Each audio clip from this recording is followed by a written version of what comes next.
I'm ready to kick my girlfriend out because all she does is scroll TikTok and blow my money, but dumping her might turn me into the villain who left her homeless. I, 24 male, met a girl, 22 female, in a community college class when I was 20. We came from very different backgrounds. I was middle class trying to find a cheaper way to go to college, and she was living in almost poverty going to school because she was forced to by her parents who were threatening to kick her out. She dropped out about a year into her schooling while I continued and finished. During her first year we formed a relationship and she moved into my apartment more or less. Her relationship with her parents is pretty much non-existent and she has little to no outside friends besides one or two women she knew from high school, who are deadbeats in my opinion. I make around $80,000 a year so we live relatively comfortably, but there's still some strain on finances. I can't exactly say when I started losing feelings, but the fact that she refuses to work, will not cook and wants to eat out every day, does not want to go to school, and continuously wants to buy and spend money on clothes and other stuff just slowly started grating me more and more. I work in a female-dominated workplace, and seeing, having conversations, and interacting with coworkers who have so much going for them, have fun hobbies, and aspirations makes it all the more worse when your girlfriend is chronically online and spends 7 hours a day scrolling through Instagram or TikTok reels and thinks having sex is all she needs to do on her end. Our relationship isn't bad, we have fights every now and then like an average couple, have an active sex life, but that's pretty much it. From her perspective if I broke up with her it would be out of nowhere, but I'm pretty much done, and know I could move on quickly and have nothing to be regretful about as shitty as it sounds. The problem comes in her having no job, no finances, almost no friends, and no family support unit. I'm not a monster, I don't want to make someone virtually homeless, but I don't want to be stuck with someone who has nothing going for them either. I don't know what to do. Update the next day. For starters I want to thank everyone for all the advice I was given on the last thread as it helped me formulate how I would go about doing this. When I made that post I was having an extremely bad day and didn't expect it to blow up like it did, so I don't think I was able to give her a fair defense. Also I got dozens of messages, ranging from asking me to hand out her contact info so they could take her in as a live-in ex-girlfriend, to helpful advice telling me to start hiding anything valuable. When I had said that she had come from poverty, her father is a laborer while her mother also lives a similar lifestyle to how she lives now. Their home is maybe 1,100 square feet and in a terrible place in town, and given her father's past ultimatum, I don't think he will take her back as she hasn't been back home in years. Yes, I have talked to her about this, since January maybe 3 times. Either by gently telling her it would be nice if she went out more to find a hobby at the very least to flat out saying she was wasting away on her phone and that she needs to get a job or go back to school. Each time she either changed the subject, makes it a joke, or follows through for a couple of days before going back to her usual self. She is a kind partner, who asks me about my day, always tries to make me laugh or lighten the mood when I get annoyed, and generally shows a lot of affection. Which makes me feel terrible when none of that works anymore, and I just see her as another person. Now for the confrontation. Last night when we were both getting ready for bed, I didn't take my clothes off and instead just stood there telling her we needed to talk. At first she was just smiling and jumping up and down on the bed with her knees thinking I wasn't as serious as I was, but eventually she was able to read the mood. I told her something wasn't feeling right anymore, that I've tried to make this work and be patient with her for the past few years, but I didn't know how much more time I was willing to spend waiting for her to get a job, go back to school, or just get a hobby if anything. I told her that it annoyed and grated me that she just didn't seem to care about herself, and that I hated she had no goals or aspirations. This was probably the first time in a long time she was as attentive as she's ever been during this conversation, and agreed to whatever I was saying, even also giving suggestions on where she can apply, what courses were starting to interest her, and even said I could look over her as she submitted applications online to make sure she wasn't lying. In her head it seemed like I was still willing to make this work, and a part of me believed this would finally be the moment that she would change. So it made the next part even harder for me and for her. At her first I told her I didn't love her the same way, which slowly but eventually led to me saying I didn't feel anything at all about this relationship and was jaded. I was tired and wanted a fresh start with someone who was more goal-oriented, and wanted something more out of life. When she realized what I was getting at, she started to cry and asked why I didn't mention this sooner, and I said I've always asked her to cook, to go out with me to try something out, or to just go back to school, even when I offered to pay for her classes. Anything. She said she understands that part, but was upset why I didn't say it was leading to me losing interest in her, because from her perspective it seemed as if I still loved her all the same. She started apologizing, saying she wasn't in the right mental state and saying nothing was motivating her, and she genuinely had no interest in any hobbies. The only thing she liked was spending time with me, which is all she looked forward to in the day when I came home. None of this was really affecting my emotions besides making me feel uncomfortable, so I tried to continue by saying, I think her lifestyle would be better with another person, but she immediately cut me off and became more panicked. She started to apologize again for what she's done and said she would be a better girlfriend, that she would go with me tomorrow to wherever I wanted to go, and would look for courses in August that she could start doing. But she did not want to lose me since she had nothing else in life, and absolutely hated that I stopped loving her. There were so much tears and snot that I said we would have this conversation again when she calmed down, and we eventually did in an hour or so. She pleaded to give her 2 months to make a change and give her another chance, and promised that she would change. Again she listed off all the places she would apply to and said she would be a better partner. I never wanted to make her homeless, So this seemed like a good settlement, even though I still had my doubts. I then reaffirmed that I wanted to see other people, but she seemed much more adamant on this issue than the aspirations issue that she would be able to fix this. She said just give her a month to try and make the relationship work, and asked me again and again on what she could do to make her love her again, and that she didn't want me to hate her. She said that this was the worst part of it all, in the only person that she had just being done. It seemed as if she was about to break down again, so I said okay, we'll see how this relationship is in a month. In my mind, if I'm allowing her 2 months to get back on her feet, then by a month she would already be ready to move on. I also didn't want her to suffer a complete mental breakdown while I was still living her, so giving her a month to let her fix the relationship would give her enough time to accept things.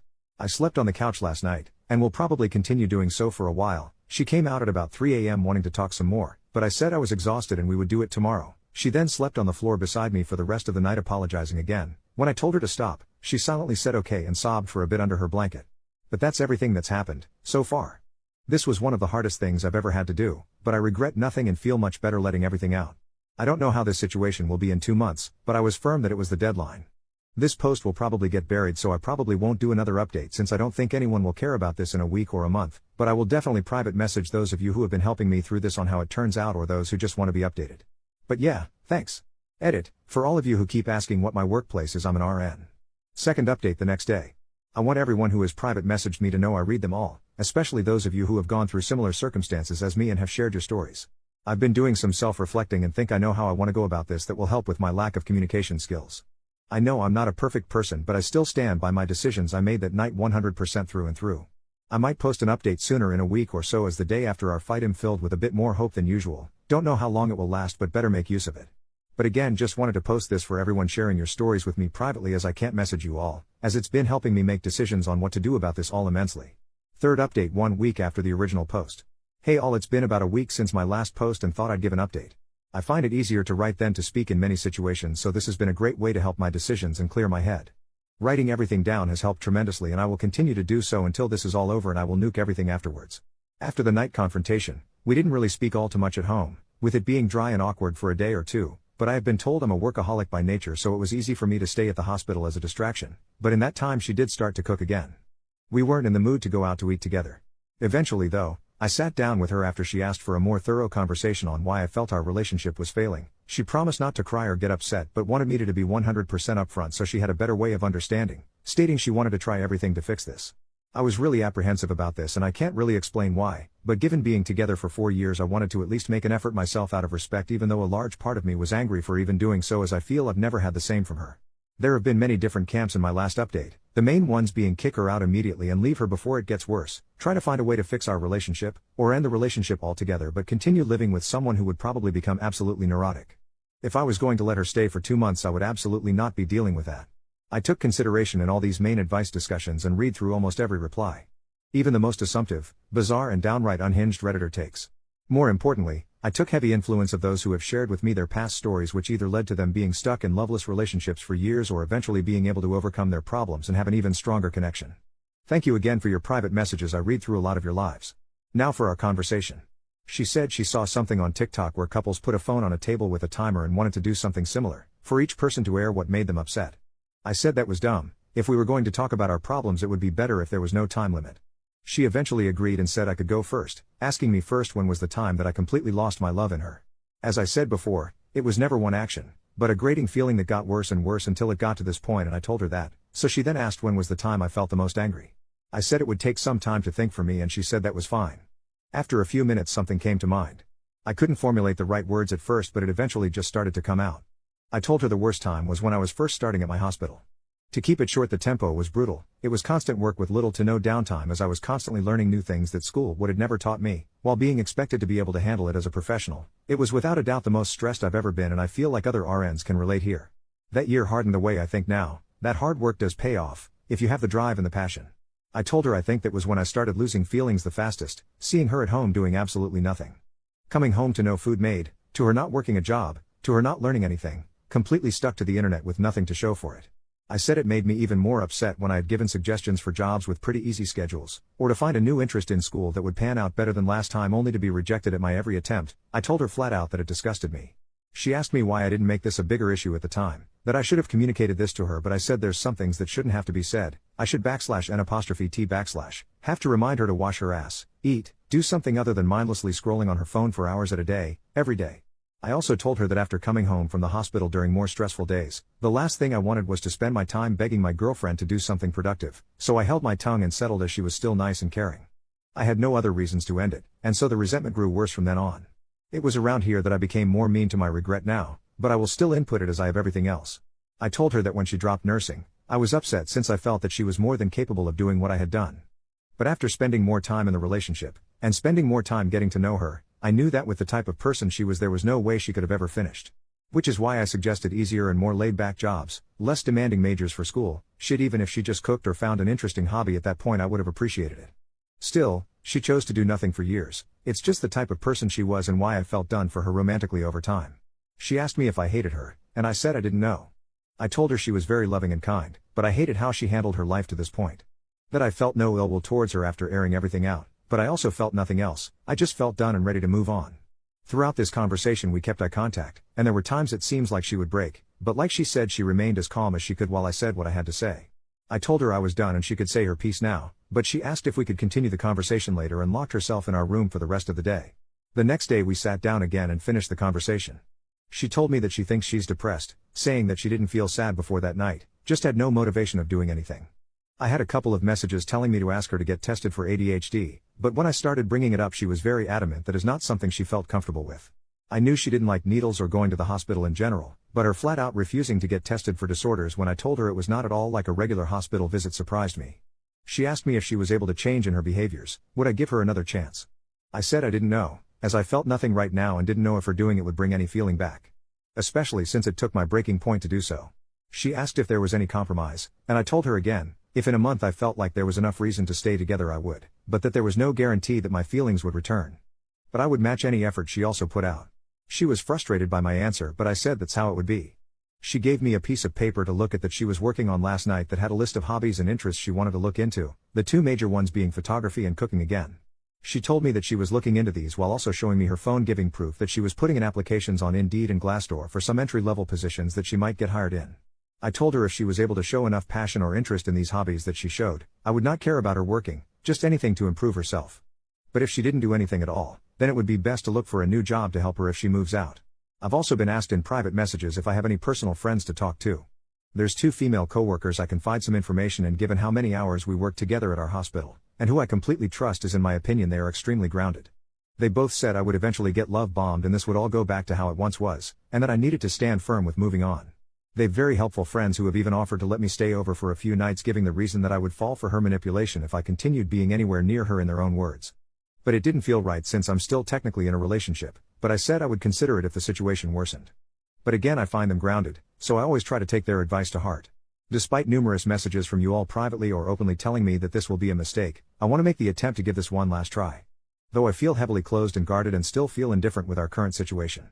But a lot of you have told me this can eventually change with enough work from both parties. I have also taken the advice of those saying to cut off sex, which was my intention from the start anyway, by continuing to sleep in the living room. But each day she has been sleeping on the floor right below me, even when I tell her I'd rather be alone with my thoughts, telling me this is something she would not accept. But that's everything so far. Next update will probably be at the month mark, as there's nothing else I feel like I need to say for now, just waiting to see if things can get better now that we're working on this somewhat. Fourth update 3 weeks after the original post. Hello. A lot has happened in the past 2 weeks. It's actually felt more like a month with how much has gone down.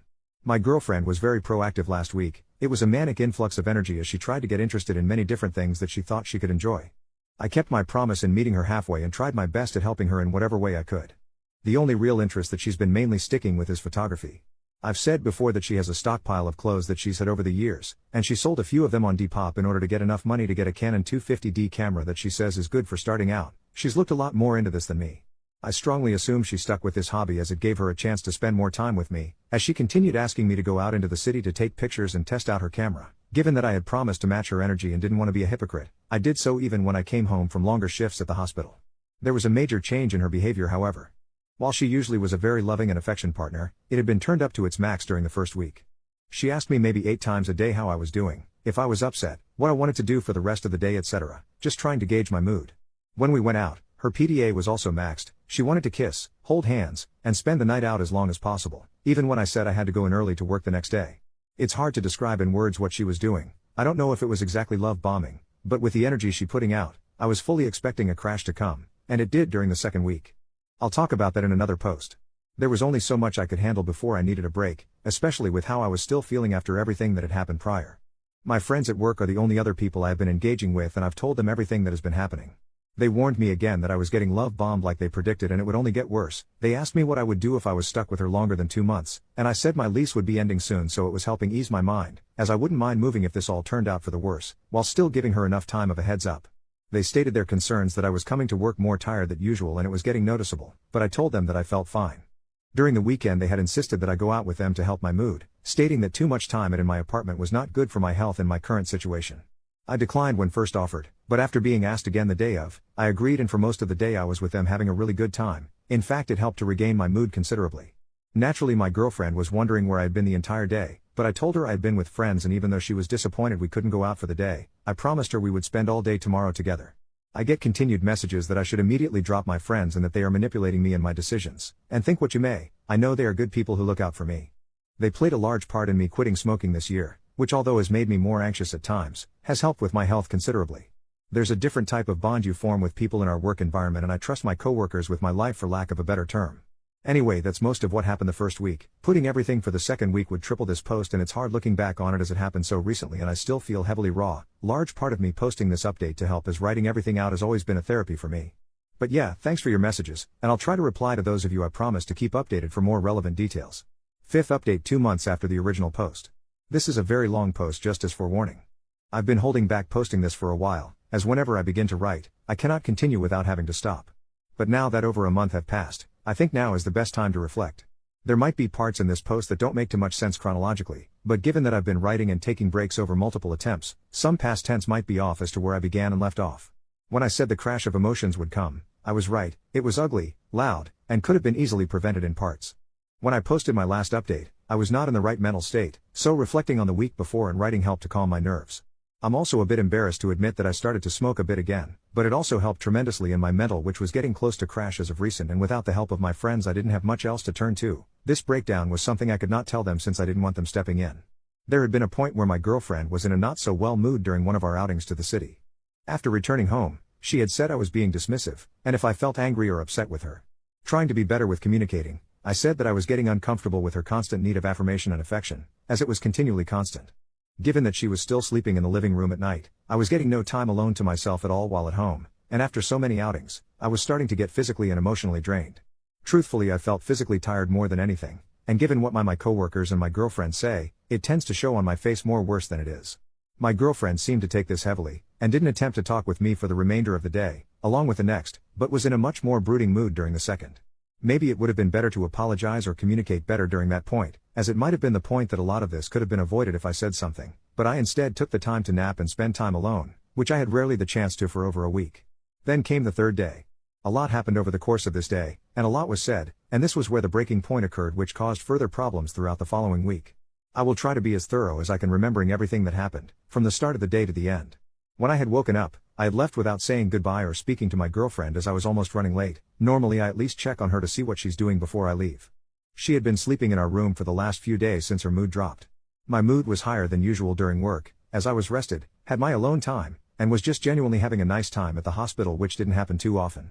There were a few times when my coworkers would go out to eat after work, and for the past few weeks I had been declining, but on this given day I had joined them, which led to me arriving home around 9 or later. It was pretty late and I had a few drinks. This is where I begin to have trouble writing. And where I usually stop. Arriving home, I see my girlfriend sitting down in the living room, looking at me directly as I walked in, not saying a word. It startled me, and I asked what she had been doing, as she wasn't on her phone nor was she watching TV, just sitting as if she was staring at a wall before I had entered. She asked me where I had been, and I said I was out with friends. She immediately asked were they my friends from work? My girlfriend is aware that I work alongside mostly women, and I have brought up my friends in the past before our relationship broke down to this point. I said yes, I was with them and we had gone out to eat. She asked me if I had been drinking as well. I don't know if it was noticeable or not or just a random question, but I said that I had. There was a period of uncomfortable silence that felt a lot longer in memory. She eventually brought up my month deadline on whether my feelings would change, and she asked if they have.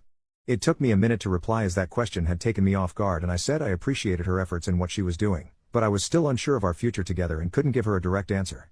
She told me again that during our outings together, that I was being dismissive, and that she felt I wasn't putting in the same effort to make this relationship work.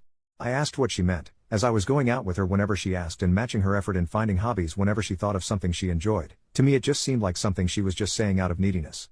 I think it was at this point she started to lose her composure, as her voice couldn't remain constant. She told me if I was aware that I wasn't smiling when we were outside, that I was quiet and rarely talked when we were spending time together. I told her she already knew how I felt, so for some of it, my mixed feelings shouldn't come as surprise. But I also explained again my lack of talking was just from being tired from work, but I don't think she believed me. She told me she's constantly overthinking how I feel now that she knows I've lost feelings, and doesn't know what she can do to make them come back. I told her again to just find a passion for something, anything, to get out of bed and be active with anything in her life. She says it's been 2 weeks and she's been as active as she can possibly be, to the point that it was causing her mental stress, but my mood wasn't improving, and she's wondering if anything will actually change now that it's closer to a month. And then came the full breakdown. Through tears and a broken voice, she tells me how much she loves me, how much affection and love she has given me throughout this relationship, just for me to throw it away over something as stupid as my conditions, as if it was just an excuse to end things, if I ever really loved her at all while we were together. She goes on to say that even with how upset she is at me, and how hurt and betrayed she has felt by the one person she has, that she still loves me and wants to continue our relationship. She tells me there will be nothing for her if I leave, no one, no place, no future, her will to live will be gone and she won't know what to do with herself. Now there's a lot I could have said during this, but I don't think I can accurately convey just how hard she was breaking down emotionally during this exchange. There were points as to where she was almost screaming, completely bawling, and it all just made me freeze, as this was the first time I've ever witnessed her fall apart at this level. She goes on again to say there's no reason to live if this is the end, it won't matter what job she gets, another month will not be enough, and she knows I still won't want to be with her, and that she will have nothing. After everything was said, she locked herself again in our room, and stayed there for a few more days. Whenever I tried to knock to initiate conversation, she screamed for me to go away, and I did. A few days later, she had finally calmed down enough to where we could speak to each other, and she changed her attitude 180. She was still upset, but extremely apologetic in what she did and said, telling me that a lot of it was just in the moment and she didn't mean it. The days that I was finally able to spend alone, without her or my friends, gave me the mental to finally do what I should have a month ago. I told her as gently and as calmly as I could that it was over, that there was no chance that we could be together at this point and I no longer wanted to be in a relationship. I told her I would let her stay for an additional 2 months until she could find a job and help her get on her feet. I also said that if she was unable to do anything by that time, then I would be gone and moved out. She started to cry again, but in a much more defeated manner that almost made me break myself, but she agreed to the terms, and it was finally done. She was able to get a job at a supermarket about a week afterwards, but only part-time at first as that was all they were offering. After our final confrontation, our speaking terms were more or less dead. Whenever she was off work she would be in her room alone for the remainder of the day and night. I had stayed on the couch as at this point I was pretty much used to it and didn't really mind it. It feels really wrong and selfish to say, but I felt extremely free and happy for a bit. I didn't inform my coworkers about my breakup when it happened, and just continued to vaguely say that we were working on it. But during that time I frequently started going out a lot more with them after work, as staying in our apartment felt more like a chore and depressing. I had hit a high that I had not felt in a long while, and then everything came crashing on me the following week. I had contracted pneumonia, and was off work for about 2 weeks to recover. At first I thought I had caught a cold, but one day it hit like a brick and my lungs felt at 50% capacity. I couldn't take a deep breath without going into a fit of coughing and I constantly felt fatigued. Even now as I write this update with most of my symptoms gone I still have to use an inhaler to help myself breath at times. For most of the days that I had been sick I was sleeping, most days between 12 to 14 hours, and the time that I was awake I was lying down. When I told her what I had contracted and she saw how sick I was she offered to let me have the bedroom again, but I refused and said that I was fine. Since she was working part-time there was still a lot of time that she was spending at home, and for the first few days she left me alone. But towards the middle of the first week I was sick she started to occasionally check on me to see if I was okay and if I wanted anything to eat. Honestly I hated that me being sick forced us to interact, not because I was mad or anything, but because it felt incredibly weird and awkward, and that I had to depend on her now for a few things not even a week after we had broken up. I didn't feel well enough to get groceries like I normally did, and since she already worked at a supermarket she insisted that she buy food instead, and when I gave her my card she refused it and said she would buy it herself. For the most part I was snacking on fruit and cookies, but she said if I was going to get better that I eat actual meals, so she began to cook for me even when I said I didn't want anything. Even with this, we didn't eat together for the first week as she went back to her room after checking on me. But during the start of the second week of me being home, she started to sit down with me while I was awake and talk with me. She told me about her day at work and her coworkers, and a bunch of other stuff. It felt like a lot of it were things she wanted to tell me earlier but couldn't because everything was still raw. But when she started to talk, she didn't stop, and honestly I enjoyed listening to her talk about her day because it felt different. It went from talking to us watching TV together during nights that I couldn't fall asleep to us just talking about our issues that we've been holding to ourselves for a while. It was extremely cathartic and there was no yelling or arguing, just listening. It felt a way that we hadn't talked in a long time, not since from before we got together years ago when we're friends and classmates. Sometime during the second week I had hit a point where I felt extremely ill and I didn't want to talk or do anything, but I couldn't sleep either because I kept on coughing. She didn't go to work that day and stayed beside me for a long while. We didn't talk at all, but she made sure I was still eating and drinking water.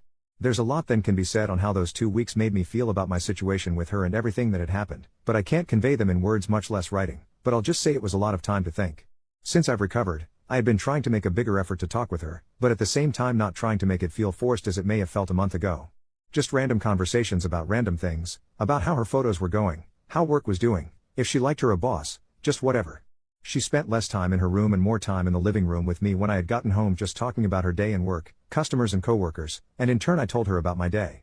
Gradually within these weeks it feels as if the transition of being in relationship to being friends is a lot more apparent, and it feels better and more organic this way as it's become easier to communicate. Even still though, there's a barrier between us, something that formed from our final argument, and it's hard to describe exactly what it is, but it's there. The deadline that I had formed for me moving out is at the end of October, as that's when my lease ends. I'll post another update around that time. This post has turned a lot longer than I thought, but it's nice looking back on everything and seeing how our situation has been changing for the better. If you're still around reading this, thanks for the continued messages regarding my situation. Sorry if I couldn't reply in the meantime.